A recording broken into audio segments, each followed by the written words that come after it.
You ask Tiger to calculate. This deals with finding the midpoint between 2 points. The midpoint between the 2 points is -14, 13.5. Let's solve it step by step. Plot the 2 points and calculate the midpoint using the formula. The coordinates of point 1 are, x1 equals -37, y1 equals 89.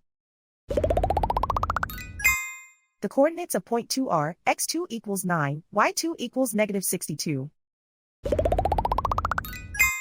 PM represents the midpoint of the 2 points.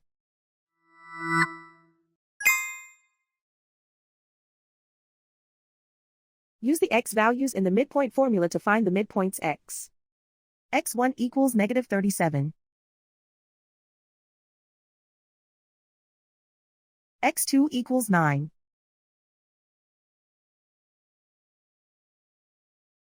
Simplify the arithmetic.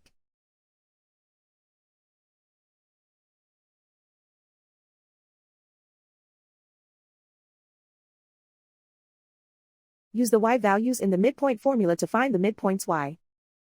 y1 equals 89.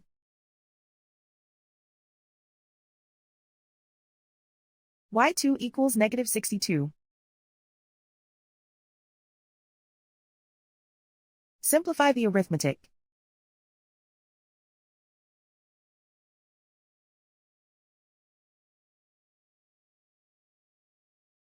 And so, the midpoint is -14, 13.5.